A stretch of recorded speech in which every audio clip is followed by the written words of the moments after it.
Well, thank you everybody for coming. I'm Ron Joseph, and I'm delighted to be here. And I mentioned at the beginning that Paul DeWarren, a good friend of mine who's going to be speaking here next week, he actually talked me into writing the book. I didn't plan on writing the book. And because these are just a collection of stories that I started writing in 1988. I got to Moosehead Lake. I was a regional wildlife biologist at Moosehead Lake in the late 80s. And Everett Parker, who owned the Moosehead Messenger, he approached me one day in the Boom Chain restaurant. Maybe some of you remember the old Boom Chain restaurant. And I was in there a week, and he says, Ron, can you write a column for us? I was just learning the ropes. And I said, geez, Everett, I'm just trying to learn the job. He said, I'll think about it, but let me get my feet wet. A week later, I went down the Boom Chain again. He said, Ron, I'd really love to have you write. So that's how I started. And I started writing a column, and lo and behold, the Bangor Daily News picked up some of the stories, and they ran it in the Bangor Daily News. And then a story I wrote about old growth cedar that it was in the Moosehead Messenger. The Bangor Daily News picked it up, and then Downey's Magazine picked it up and wrote it. And I said, geez, if people are going to read my writing, I better get serious about this. So I took a course in being a better writer. But that's how I got started. And I mentioned the pandemic project because most of us anyway, were sequestered at home. And I said, well, I gotta maybe this is time to put all these stories together in a book. So that's what I did. So I'm on my book tour. The book came out in May, late May, and I think this is stop number 31 on my tour. And I've been up to Aroostook County. I was telling some friends at dinner time that I got the kind of red carpet treatment in Fort Kent. They wouldn't believe that somebody would drive all the way up there to talk about a book. But I love Aroostook County, and I said, I told my publisher, I'm going to go to Aroostook County. And it turns out the assistant publisher is from Caribou, so she was delighted when she heard that. So this is me with some friends I used to work with in Bangor. We're at a gift shop there in Bangor. And some of you have read Paul's books. I know my cousin Kenny has. He and I have been friends for 30 years. And Greg, of course, Greg Drummond here, Greg basically taught him how to fish, actually how to fly fish. And Paul's really gotten into it. And we get together a couple times a year, Paul and I and Greg go fishing. But Paul's the one who talked me into writing the book. He says, Ron, you've got a book here. He said he'd read quite a few of my stories. So he recommended Islandport Press. And so I put the books together, a manuscript together, and shipped it off to Islandport Press, and bingo, I got a book.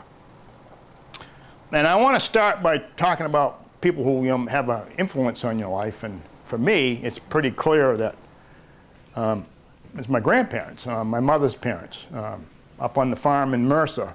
They had a 105-acre dairy farm, and I kind of wish I'd talked to my cousin Kenny, who's here tonight, before I wrote some of the stories, because he had more stories than I did about my grandfather. And wonderful parents. They lived, Florian Yetton and Lucille Yetton, their birth dates and when they died. Had a little dairy farm, operated it, and then remember they had no indoor plumbing until 1972.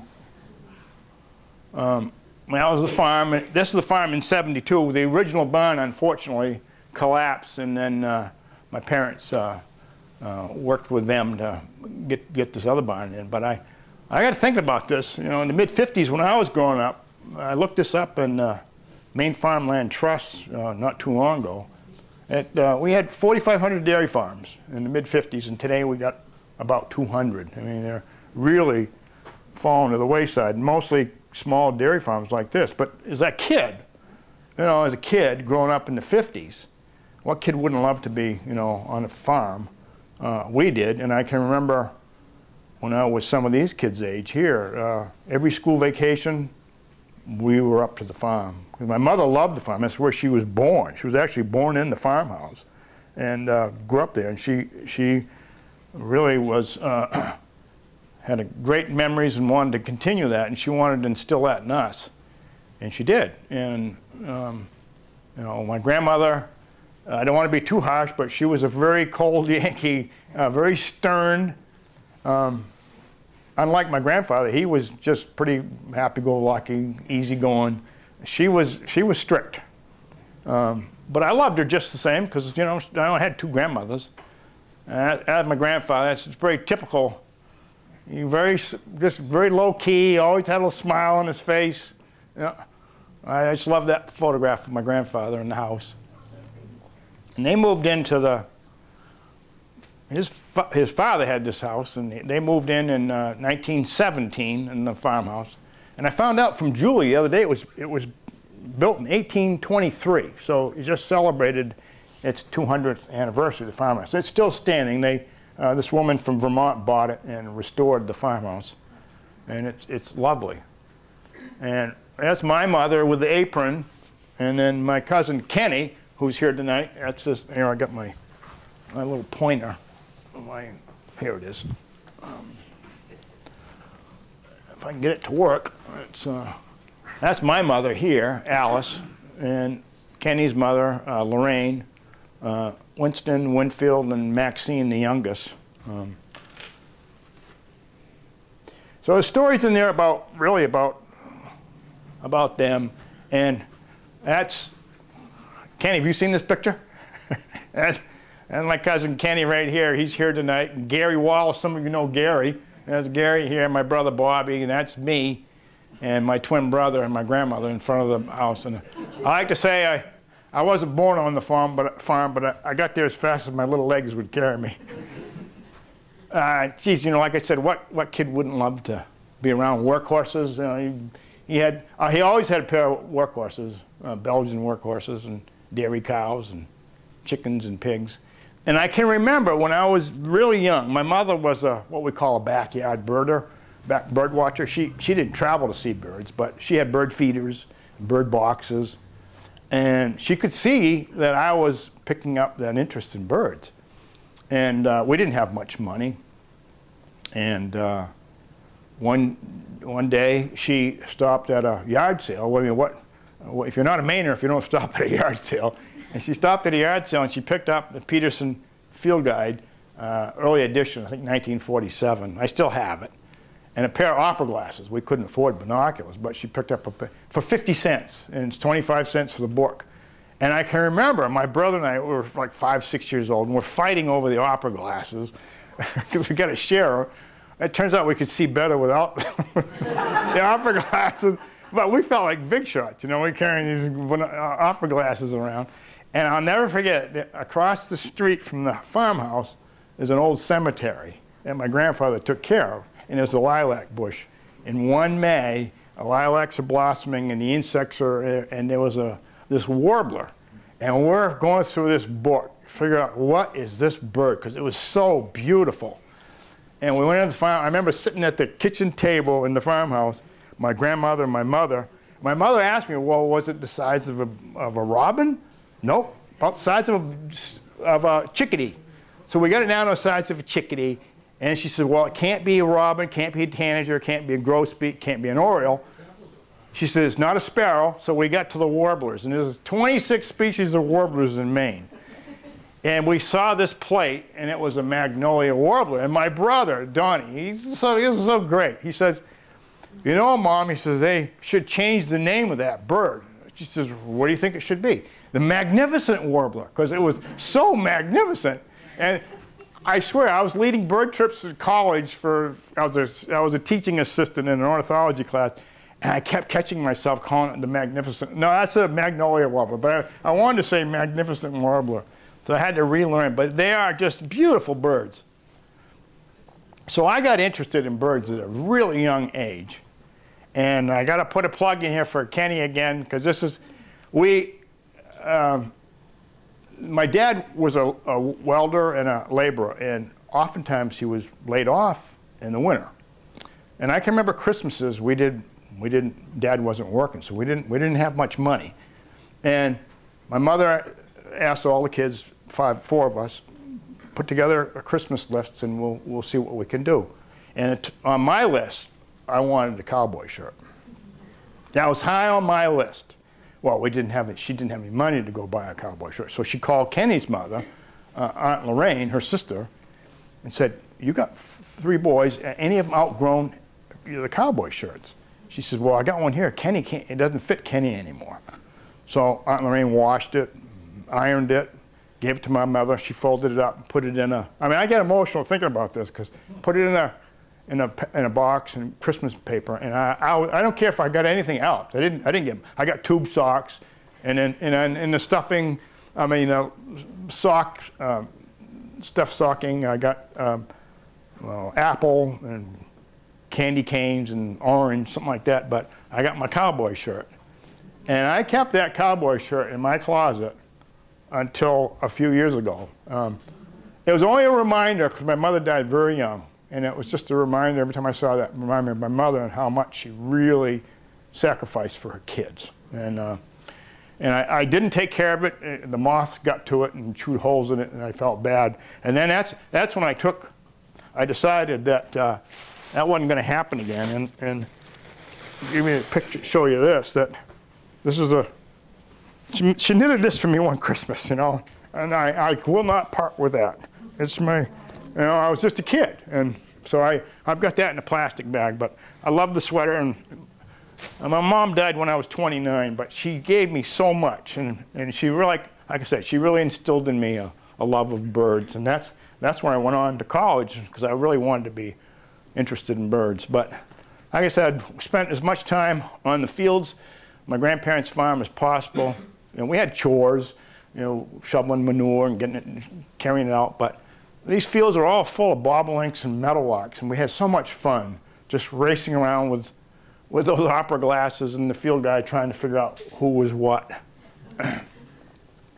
There's my grandfather, 1913, hauling blocks of ice. Of course, they had no refrigeration. And here's my mother's youngest sister, Maxine, I think 1934. And Kenny and I are looking at the picture and think that's probably what it was the ice house there, because the building wasn't there when I was a kid growing up. But he always had workhorses, and they were so gentle. These big, gentle giants.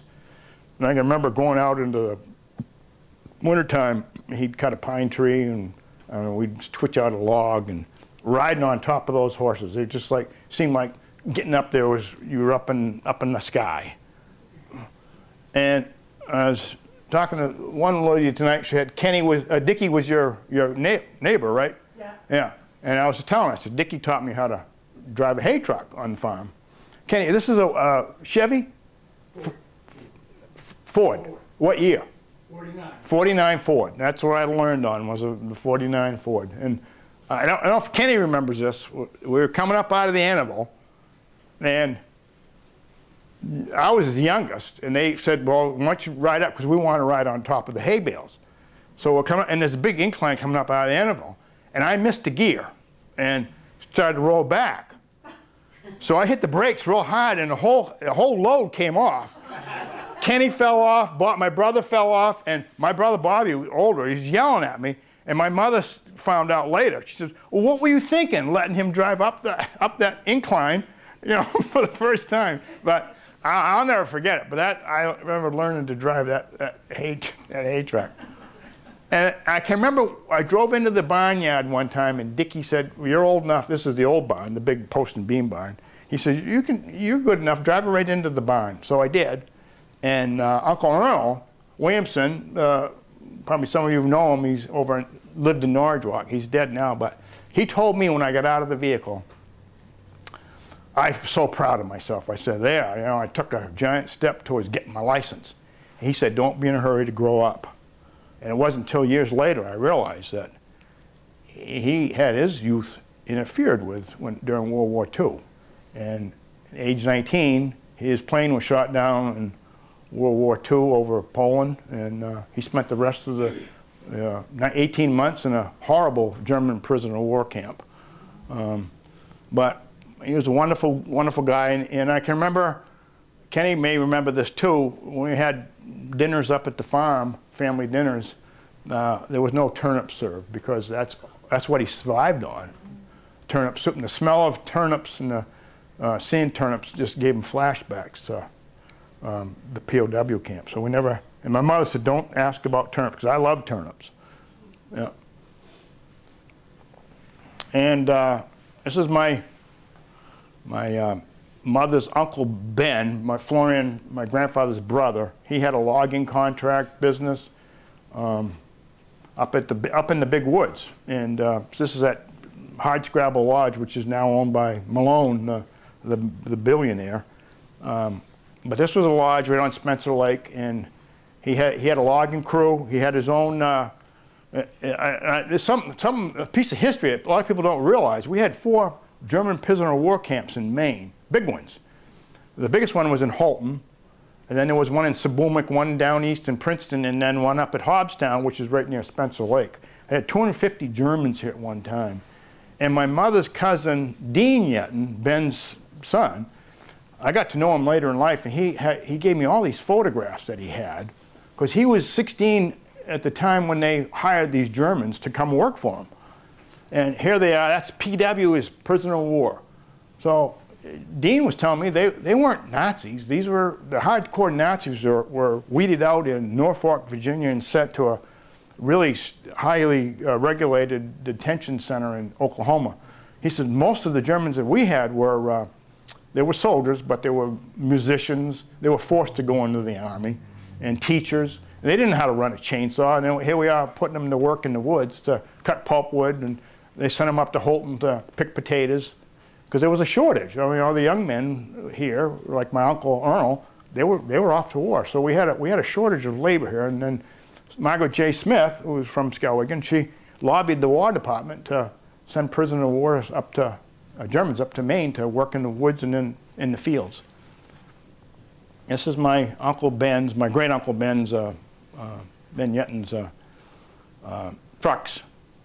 And there he is at Fish Pond. Greg, that's right in front of Allen's camp. Isn't that amazing? Yeah. A load of pulpwood. And that's how, as you know, that's how they got the wood to the mills, was load them onto the ice and then wait for the spring freshet. And at the other end of Spencer Lake was a sluiceway, and they had a tugboat, and they had a big boom, and they'd haul it down the lake and open up the sluiceway and flush it into Little Spencer Stream, and it ended up in Dead River, and then the Kennebec and the Forks, and then they'd separate them down in Madison, and then again in Waterville. And I didn't come up with the title, but it's called Bald Eagles, Bear Cubs, which I work with, and then the publisher put in Hermit Bill, because he liked the story about Hermit Bill, and it was a guy who lived up in the woods. Dean Yetton gave me most of the stories of this guy. He was a unique character. So the publisher liked the story so much, he said, we're going to put him on the front of the book, and that's Bill Hall. And he lived most of his adult life in a one-room cabin. He was born in, I think, Solon, and then ended up going to school over in Gould Academy, and then came back to the Jackman area. But he didn't like people, so he ended up in the woods. And we found his journal at the POW camp, late 60s, early 70s. And I just love that quote. Farewell to another year, blessed am I to be living in the land of milk and honey. And there's a lot, I don't want to go into it, but there's a lot of stories about Bill Hall that I got from Dean Yetton, who knew him. And he helped capture 3 Germans that escaped in 1945. And one of the stories that I got interviewed for Maine Public Radio, maybe some of you heard it on, is Cindy Hahn on Maine Calling. And she told me before the program started, she wanted to ask me questions about the story about the gift moose. And I said to her, so what drove your attention to that? She said, well, it shows a Maine that no longer exists. Some of you might be old enough to remember, Greg does, kids, when we were kids, we could hunt on the way to school. It was pretty common in rural Maine for kids to hunt on the way to school. And I hunted on the way to school. I don't know what I would have done if I shot a deer, but I can remember it was 1965, November of 1965, and I was in school, and here's the school that Greg and I went to, Williams High School, and we had classes. I think I was in this class or this one, can't remember, but anyway, it doesn't matter. What's that? I said I went to that one. You did too? Junior high. You did? Yeah, junior high, that's right. What year did you graduate? 1980. 80, yeah. You went to the junior high. So this used to be the high school.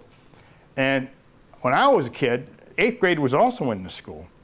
We didn't have a junior high. It was 7th grade in Tapley. But anyway, one day, the principal comes into my class, and he calls, and he's got a game warden with him. He calls me to the front of the class and 2 other boys. Well, I thought I was in trouble because I hunted on the way to school.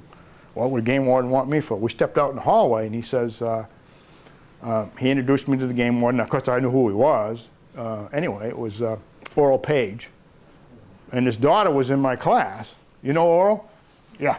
So a moose had been hit by a train, a Maine Central Railroad locomotive, crossing school property, killed the moose, and he was going to donate to meat to the school, but he needed 3 strong boys to help him butcher it. So I got out of school for a day to butcher the moose, help him butcher the moose. So we quartered it, put it in the back of his truck, took it over to Leo Mishu's Market, which is now Buddy's Market in Oakland.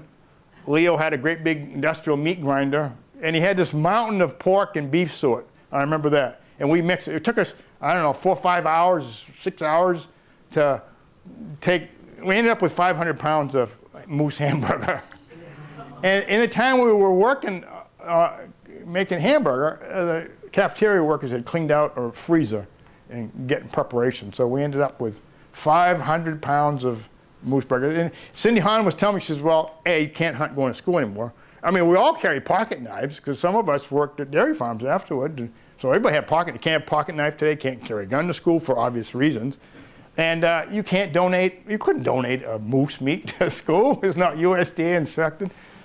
But I remember, back up just a second, the cafeteria was down here in the basement. And I can remember Tuesdays was Sloppy Joe's with moose meat, and then Fridays was chop suey moose meat. I always felt cheated on Fridays because I was raised Catholic, and Catholics then couldn't eat meat.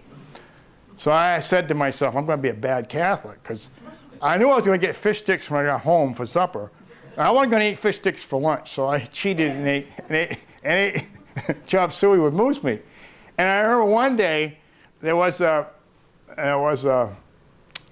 blackboard down in the cafeteria announcing the menu items.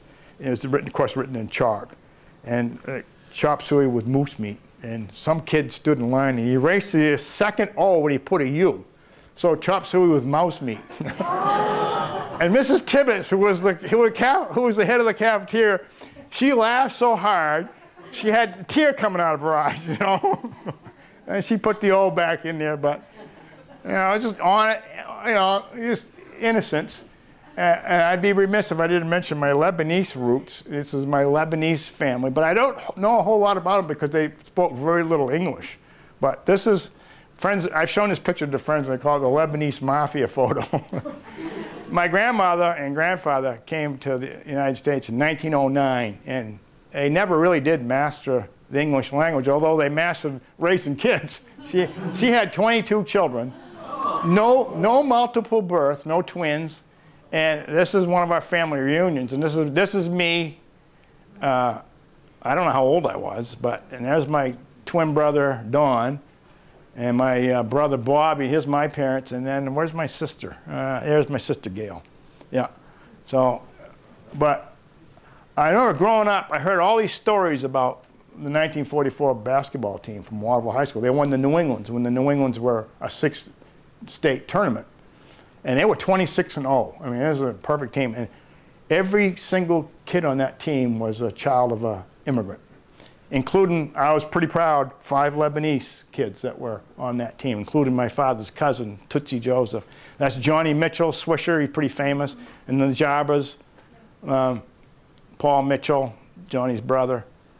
So I wrote a story about that, and it's in the book. And I pleaded with the publisher to keep it in the book because it didn't have anything to do with wildlife, but I really wanted it in there. And this is the influence that this team had. There's the kids lining up at the boys' club, and it was just the boys' club then, not girls' club, signing up for youth basketball. That's what it meant to them.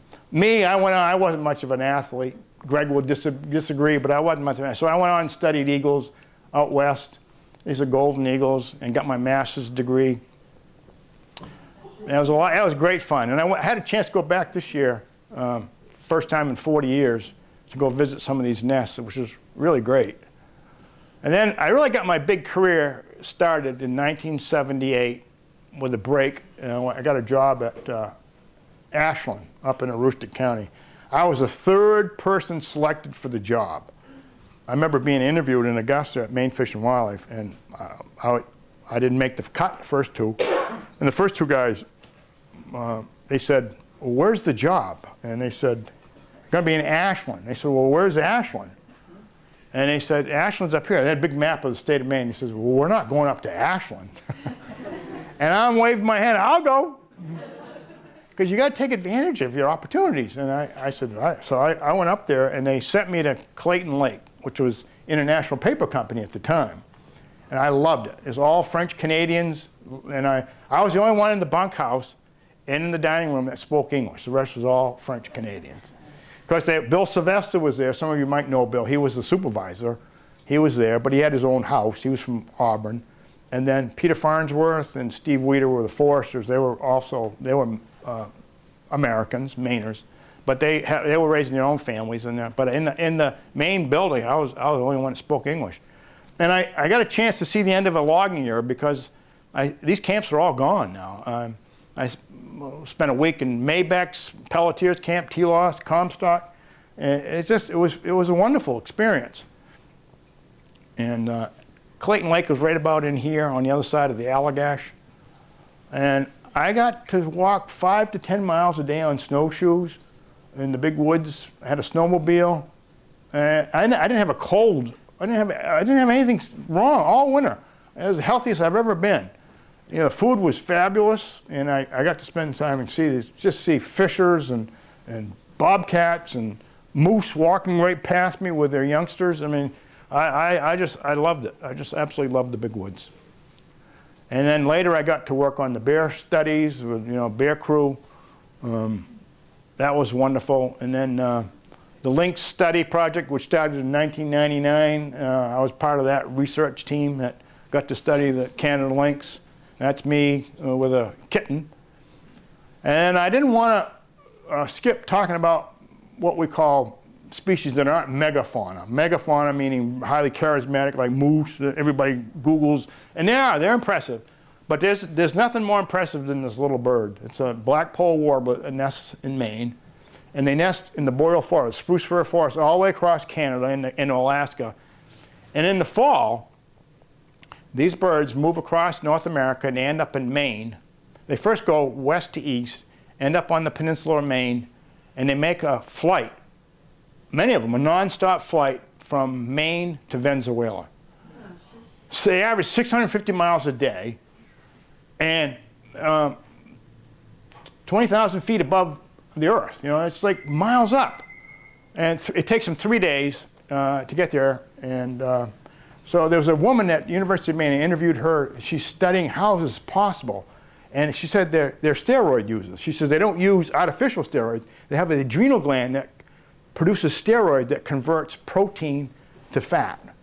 So when you have them in a mist net in late September, you can blow on a mist net is just a net you use to catch them, and you band them and put receivers on them, transmitters. You blow on their breast feathers, and you can see all the subcutaneous fat underneath them. It's jet fuel so they can migrate that far without stopping. And she said they also ramp up hemoglobin production and red blood count, because any exercise at that elevation, you get altitude sickness. These birds have solved it by increasing their amount of oxygen carrying hemoglobin so they don't get sick. And they can metabolize fat.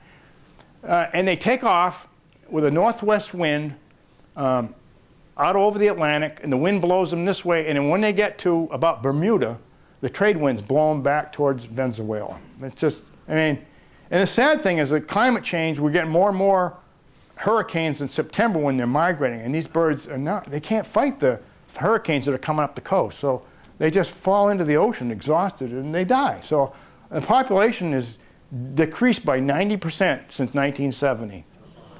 It's really sad. I mean, it's really sad. But on a brighter note, there's stories in the book about characters I've met, and none more so than Casey LaCase. I don't know if anybody knows Casey Spencer Bay Camps at Moosehead. He had them for years. Casey was a character, and there's a couple stories in there about Casey. If you get the book, you've got to read about. He was a great guy and a wonderful, wonderful guy. And then Bernie and Teeny, these are a couple women, a guy and a woman I met in Lubec. She's the oldest living member. She's still alive. She's 104.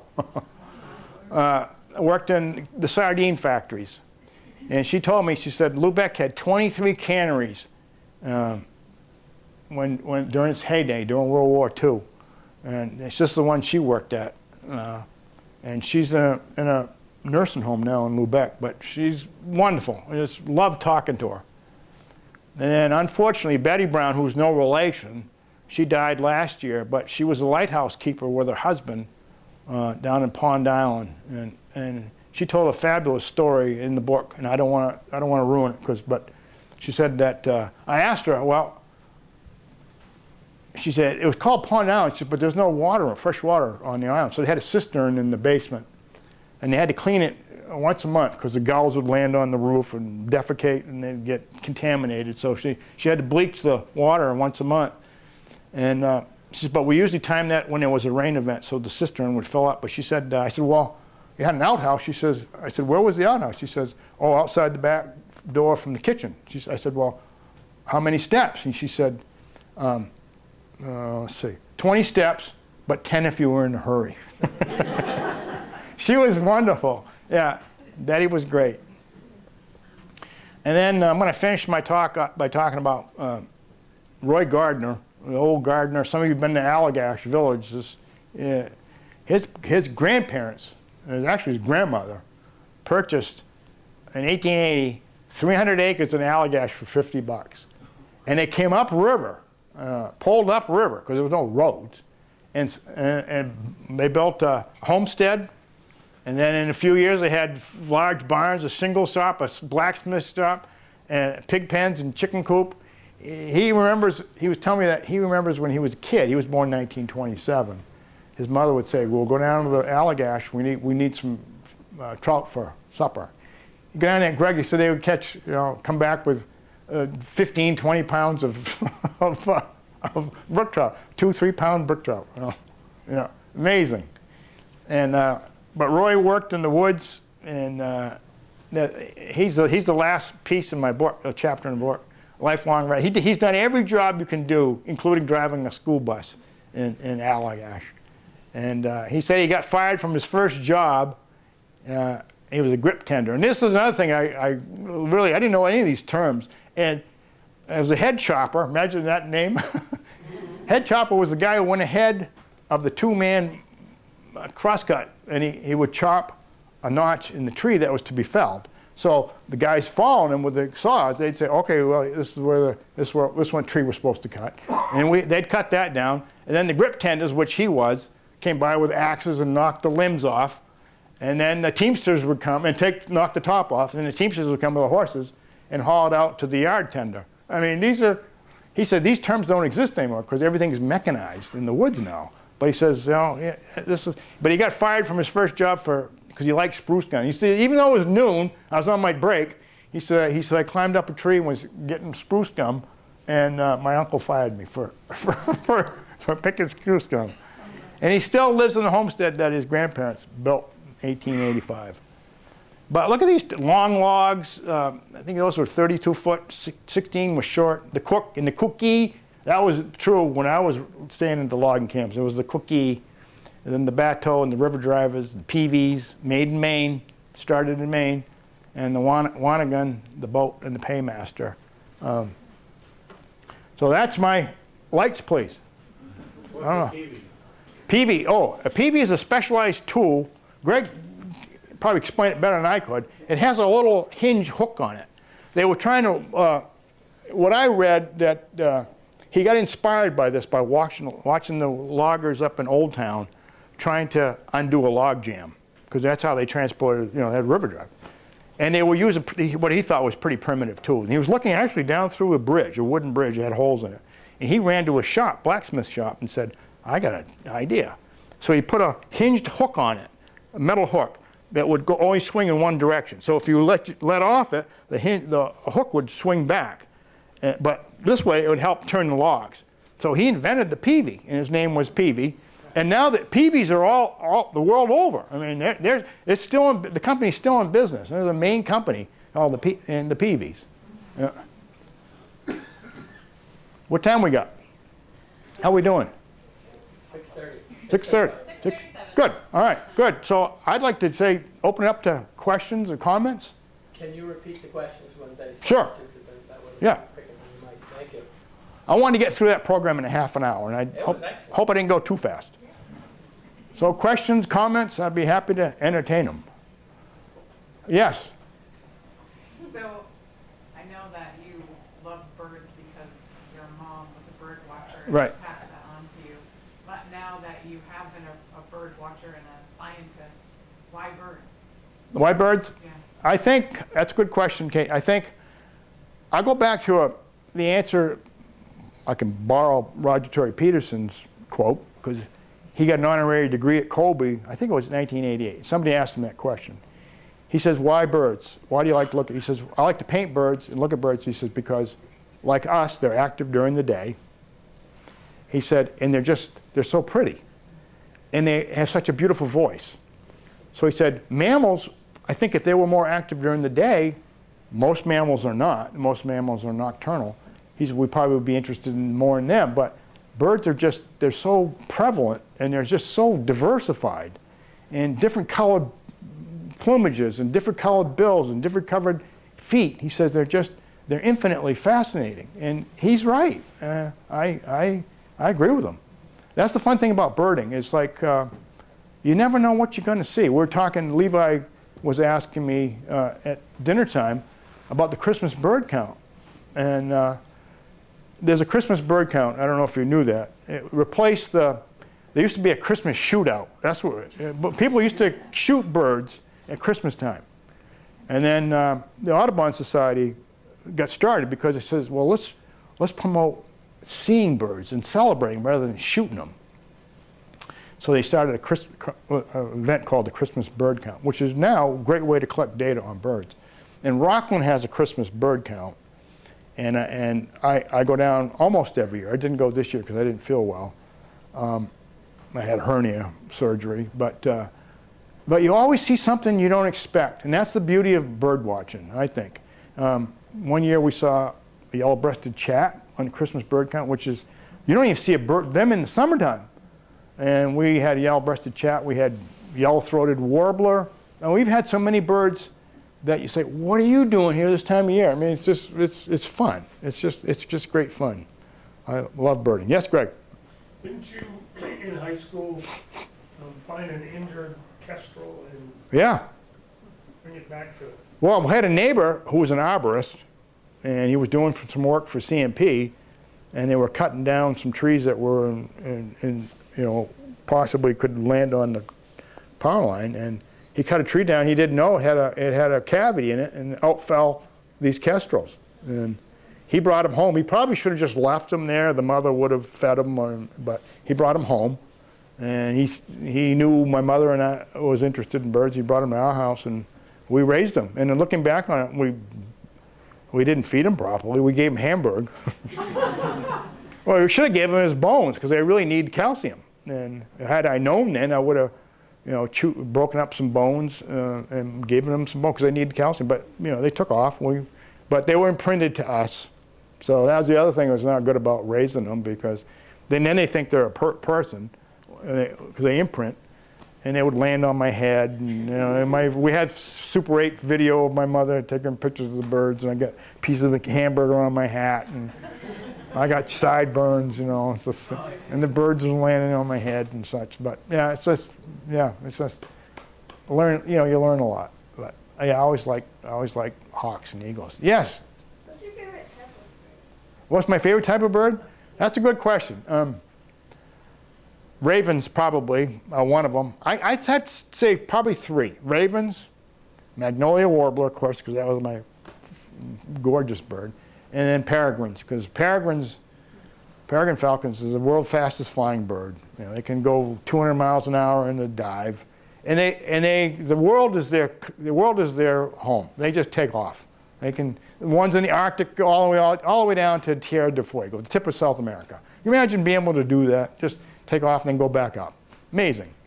So those are my 3. I would like to know your purpose specifically by writing this book. Specifically. Well, that's a really good question, Levi. I think probably people like to read stories. And I said, well, I got some stories. Maybe people would be interested in hearing what life was like in Maine in the 1950s and the 1960s. Because Maine's changed so much. Less here than, of course, in more the bigger states. But I just had a privileged life. And, I was born here, raised here, spent time on my grandparents' farm with Kenny, and loved it. And then I always wanted to be a wildlife biologist. Got lucky. I got a job here in Maine. So I had some wonderful experiences in my life. And said, well, maybe people would be interested in like I said, I didn't plan on writing a book. I just was writing stories. Started with Everett Parker and the Moosehead Messenger, and then said, well, all right. And the book has been pretty well received. I'm just a first-time author, so nobody knows me, and probably still, I just soon keep it that way. But I think people have really responded pretty well to the book. Yes. Great book. Thank you. When's the follow-up? Pardon me? Yeah, when's the follow-up? Yeah, I get asked that. I won't say no, but I don't plan on a second book, because I wonder if the sequels are ever as good as especially with nonfiction. Fiction probably could, but nonfiction, I don't know if a sequel would be nearly as good as the first one. Greg? After he got finished with the book, he talked to me and said that if I ever talk about writing another book, to shoot. Yeah. No, and I also said, Greg's got about 6 books in him, and I'd help fish him out of them. Yes? How long did it take you to write it?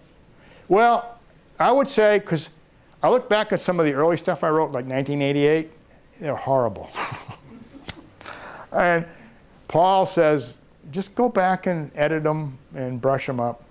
See, when I could see that people like Down East Magazine and some of these other magazines were interested in what I was writing, I said, I got to up my game a little bit. I can't, this isn't just writing for the Moosehead Magazine. Because I told Everett, I said, Everett, I'm not much of a writer. He says, don't worry about the editing. We'll fix that at the Moosehead Messenger. They want to hear stories about bears' dens, that you go into the bear's den, handling the bear cubs. Those are the stories they want to hear.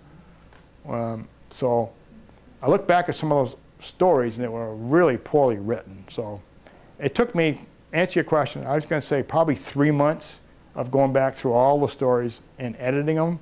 And fortunately, what I had done was I had applied to the Iowa Writers Workshop, which is really, because I said to Paul's wife, Kristen, who was my writing coach, Kristen, I mentioned her too, Kristen Lindquist, Paul Doran's wife. She's my writing coach. I said, Kristen, I really need to improve my writing skills. She said, you're a good writer. She said, I can work with you on that. She said, but if you really want to go to a writing workshop, what's the one in Middlebury? Bread Loaf, or the Iowa Writers Workshop. Well, I've been to Vermont, but I'd never been to Iowa. So I'll go to Iowa, and I can tack on 2 days before the workshop and 3 days after go bird watching. And I said, that's what I'm going to do. So that's what I did, and it was wonderful. I mean, they really taught me how to structure an article and how to improve my writing. I got a lot out of that. So I came back, I had a lot more confidence, and so then I finished the manuscript and submitted it to Islandport Press. And then within, I don't know, a couple months, they said, we're going to run with it. That's great. Yeah. Buddy else. Don't be bashful. Where do you live now? Sydney. Grew up in Oakland and born in Oakland. Well, actually born in Waterville, but we moved to Oakland fairly quickly. And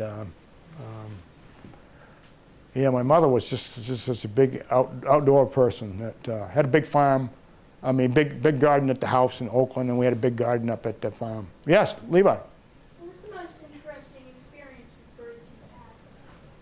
Most interesting. I would probably say, the reason I picked peregrines, because I would say that I got a chance to work on, it'd be hard to say, Levi, but peregrines was a lot of fun, because you had to learn how to work in their nests and remove their young, ban their young, and remove eggs that were too thin to incubate. So and you had to learn how to rappel down the cliffs and get into the nest and stuff. So that was, and I had to take classes for that. So that was really fascinating to me because I got to go all the big national parks in Utah, Dinosaur National Monument in western Colorado, Zion National Park, Capitol Reef, Canyonlands, all those parks just to, you know, band peregrines. And geez, that was a lot of fun. And I can remember telling myself, you know, pinch yourself because this is, you know, this is pretty nice. And you're getting paid to do this. So, but pay attention to what you're doing because one mistake you get killed.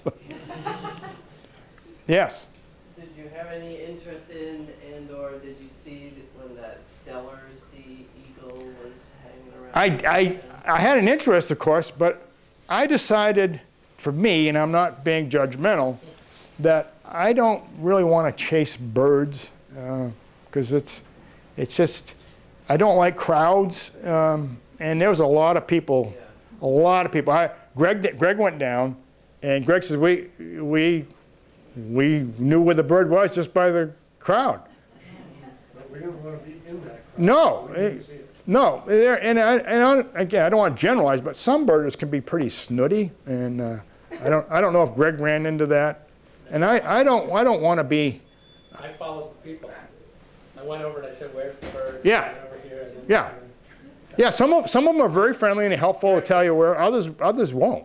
So it's like, but so no. To answer your question, I didn't go see it. But I saw photographs, lots of photographs, and you talk about size. That bird is so much bigger than our bald eagle. He was awesome. Incredible. Did you go down and see it? Yeah. Greg, you did see it, right? I might have. Yeah. Okay. It's a long ways off. Yeah. Stunning bird. Did you go down and see it too? Yeah, she and I did, but we didn't see it. Yeah. But then we went and there were some Gila-mons or some Yeah. other birds, so we just watched. Sure. That's great. Exactly. Yep. Yeah. Kate. What are some of your favorite spots to go birding in Maine? Yeah, that's a really good question. I would say Long Falls Dam Road, where we went for many, many years. Oh, Greg and Pat Drummond had Claybrook Mountain Lodge up at Lexington, Highland Plantation? Highland Plantation. And Greg and I, this is a real riot because Greg and I, we went to high school together. And it was a long time before we got reacquainted. And I went to college, he went to college, and then, you know, get busy with your lives. And then you saw me on a public service announcement? Yep, For I me- was still with Maine Fish and Wildlife. Yeah, I was in Greenville I heard the voice. What the hell is that? on TV. Hadn't seen him for 15 years. Yeah, 15 at least. And then I called Maine Fish and Wildlife, and you had already gone to U.S. Fish and Right. Wildlife, and they gave me a number. So we hooked up, and then I went over to Claybrook Lodge, and I said, I had an idea. I said, geez, I saw this beautiful lodge. I said, Greg, we can get bird watchers to come here. And we did. We had 20 years of great run of getting birders there. And we combed that whole area. You know, we knew where blackback woodpeckers were. We knew where you could get red crossbills in the winter. Spruce grouse. Kate's got a great video on YouTube of a spruce grouse. And that's what people want to see. They want to see unusual birds. But we had the spots nailed out. We knew right where there was a Wilson's warbler nesting year, and they're still there. Gray jays. I mean, so yeah, that was a lot of fun. That's probably one of my favorite places. Long Falls Dam Road. But there's also a lot of places like in Gardner. There's the one along the river in Gardner. It's just, I forget the name of the trail, but it's terrific. Yes. How about boreal chickadees? Where's the place? Yeah, up on the Long Falls Dam Road. That into Pierce, Bowtown, Greg, the road to Bowtown, and then what's Black Stream Flowage? Black Brook Flowage.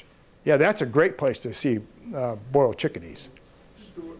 Stewart Mountain. Can you get in there though? They got the gates, right? I think it's all gated now. Yeah. Stewart Mountain used to be a great place to get. The other place, if you don't mind, have you been in number 5 Mountain?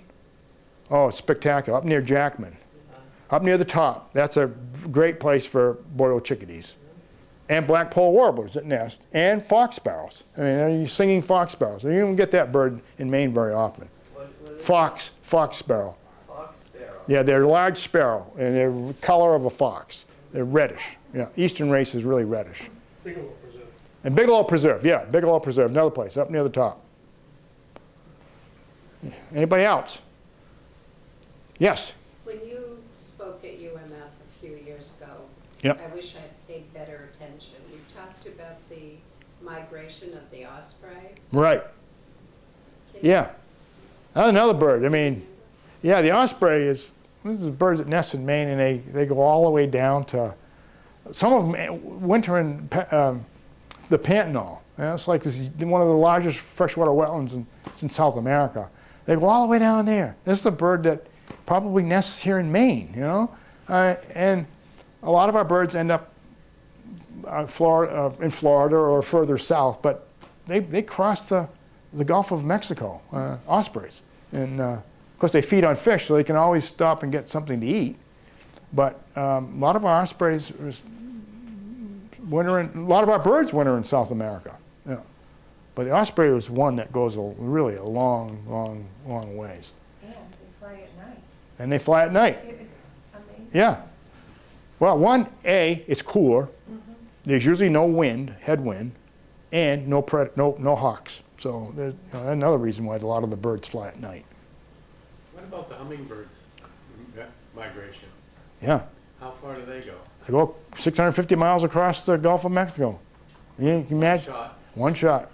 Gene Letourneau has a piece of, you remember Gene Letourneau? Remember Gene Letourneau? Some of you remember Gene? He had a column called Sportsmen Say, and he used to say that they would ride on the backs of geese. Well, one, geese don't go to South America, and they don't ride on the backs of geese. You know. Yeah. That was pretty funny. But I think what they can do too, is they can feed on insects as they're flying across. Yeah. I mean, obviously they'll load up on carbohydrates, but 650 miles is a long way for a hummingbird. Yeah. For anybody. Any bird, yeah. Long ways to drive. Yeah. That's the shortest distance too between the Yucatan Peninsula and the Texas coast is 650 miles. Kate. Can you just talk about like the importance of migration, like overall, Sure. for the earth? Yes. Yeah. Well, we tend to forget that, you know, besides just enjoy seeing birds, they provide a valuable commodity to all of us for pollination. You know, we tend to forget that. You know, and they're insect controllers. I used to argue with foresters, you know, that pesticides. And, you know, your best pest control in the forest are maintaining healthy bird populations because they eat spruce budworm. One bird, the Cape May warbler, they'll raise 2 or 3 broods in years that there's a budworm outbreak because there's abundant food. In other years, a lot of years, you don't see them because there's not a lot of food. So it's important to have them, but the migration areas, they as they migrate further north in the spring, they're helping to pollinate a lot of these plants as they move north. So I mean, we think of bees, of course, as pollinators, but birds as well, especially hummingbirds. Yes. I don't think so. No. What we have here is we're getting sandhill cranes. Yeah. We're getting a lot of sandhill cranes, which I don't know how many pairs we've got now, but I counted 78 in Norridgewock this year. The cornfields, you know, in Norridgewock. 78.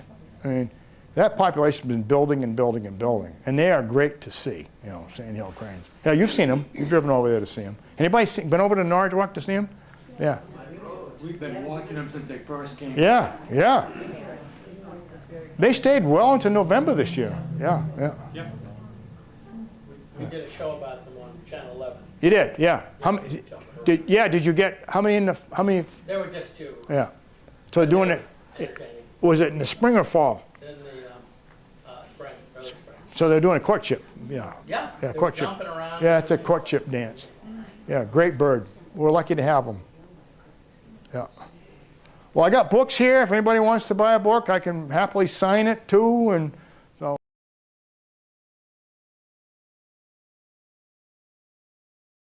I got to tell you a little quick funny story. That's me 43 years ago. And I did a book signing in Bar Harbor this summer, July. And at Sherman Mid-Coast or Maine Coast Books in Bar Harbor. Busy. You don't go to Bar Harbor in the summertime. But I was asked by the publisher to go down there and sign books. So I got a little desk, right? And it's a busy bookstore.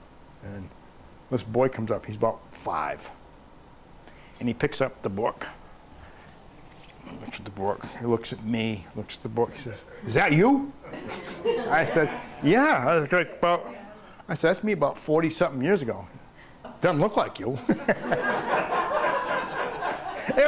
And I immediately fell in love with this little boy because he wanted to tell me.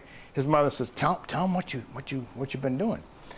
He said, "Well, I'm a bird watcher and I've been keeping a bird list." I said, "Well, I'm a bird watcher too." His eyes lit up. He says, I said, "Where you been?" He said, "My mother and father took me out to Machias Seal Island." "Mom, you got the list?" And he pulls out this bird list, puffin, razor bill. And he was all excited. He showed me all his bird lists. And then he says, "I got a question for you." And I said, "Fire away." He says, "Where can I see a moose?" And I kind of expected. And I said, "Well, where are you from?" And his mother said, "We're from Iowa. We're visiting my brother and his wife in Ellsworth. And so we wanted to go see some birds for my son." And I said, "Well, when I was your age, my mother introduced me to birds too." The husband was there too, but he was kind of quiet. And he says, "Well, yeah, I want to know where I can see a moose." But I kind of anticipated this question. So I had my Maine Atlas and Gazetteer, and I said, "Well, do you have a canoe or access to a canoe?" She said, "My brother's got 2. I said, "Well, I could send you up to Sandy Stream Pond in Baxter, and you chance to see a moose there, good, but you're going to see a lot of people, because it's where a lot of photographers go to shoot moose. If I were you, I would go to West Shirley Bog or Pine Stream Flowage, but you need a canoe." And he says, I showed him on the map where they were, and he was all excited. And I said, "You ever heard of moose call?" "No, we don't have moose in Iowa." So I pulled a Greg Drummond trick right here. Greg's the champion moose caller here. State of Maine. He got robbed. He was second place, but he should have been first. Twice. Runner up twice. So Greg taught me how to call moose. So I taught this little boy how to call a bull.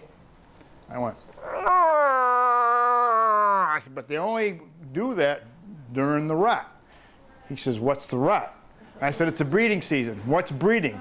"Oh, jeez." I said, "Well, your mother will tell you later." I painted myself into a corner, you know. So they went off. They were happy. And I said to the mother, I said, "Will you please text me later? Here's my phone number. I want to know if you saw a moose or not." And make a long story short, about 4 days later, they texted me. They'd seen a moose in West Shirley Bog. But while the kid was walking around the store, behind stacks of books, I could hear, "Oh, oh." He was just practicing his moose call.